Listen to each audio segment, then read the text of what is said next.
In this video, we are going to share about acute glomerulonephritis, and we shall know what glomerulonephritis means, and we shall see the causes, the incidence, and the signs and symptoms. So here we go. As we define the glomerulonephritis, glomerulonephritis is an inflammatory process involving the glomerulus of the kidney. The glomerulus is like a filter, and when you talk about glomerulonephritis, it means that the glomerulus together with the nephron, they are inflamed. So that's why we say glomerulonephritis is an inflammatory process involving the glomerulus of the kidney. So when we talk about this glomerulonephritis, we are seeing that it results then into clinical syndrome. These are cardinal signs and symptoms of glomerulonephritis. So when you talk about this glomerulonephritis, we are saying it has cardinal signs, and these are 4 cardinal signs. 1, hematuria, and that's the presence of blood in urine. Proteinuria, and that's the process of blood in presence of protein in urine. Then hypertension, that's high blood pressure. Then we talk about renal insufficiency. And this renal insufficiency, there is little passing of urine, which you call oliguria. So these are cardinal signs and symptoms of glomerulonephritis. What causes glomerulonephritis? We are saying the onset is sudden and is usually secondary to an infection of the upper respiratory tract. People who suffer upper respiratory tract infection and they are left untreated, they are likely to develop glomerulonephritis. And the commonest cause of this is hemolytic streptococci. And this hemolytic streptococci is the most cause of upper respiratory tract infection and can now move to affect the glomerulus, which is a part of the kidney. Another cause, we can talk about malaria parasites, especially those which you call Flaspharum malaria. This is a Plasmodium species that commonly causes malaria. The same species, it is likely to damage the glomerulus together with the nephron, hence someone having glomerulonephritis.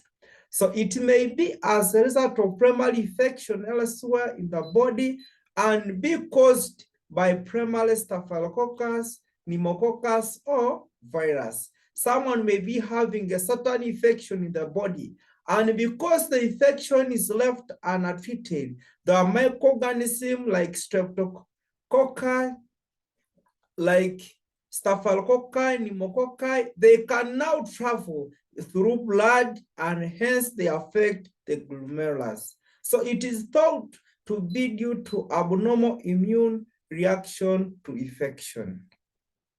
Incidence of glomerulonephritis. Glomerulonephritis can occur at any age. So new cases can occur, whether old, whether young. At any age, someone can suffer glomerulonephritis. We are seeing that there is high incidence in males than in females.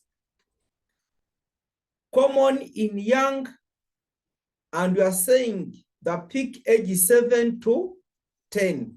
So it's common in the young children and at least up to the age of 10. Although adolescents and young adults can also be commonly affected. What are the signs and symptoms of glomerulonephritis? The first key we are saying, in addition to the cardinal signs and symptoms that we talked of, we talked of proteinuria, we talked of blood in urine, hematuria, hypertension, and oliguria. What are other signs and symptoms? One, we are saying the onset with history of sore throat or skin infection, elevated temperature, headache, and vomiting. So glomerulonephritis is of an acute onset with all these signs and symptoms. Next sign and symptom is body swelling of the face and lower extremities, which tend to be worse in the morning, especially when someone is waking up. The face is swollen and the lower extremities. And you are saying when they are elevated, again, we see that now someone stabilizes. It doesn't cause ascites. This glomerulonephritis doesn't cause ascites. So if a client doesn't have ascites, but has body swelling of other body parts, we are likely to suspect glomerulonephritis. We talk about costovertebral ankle tenderness.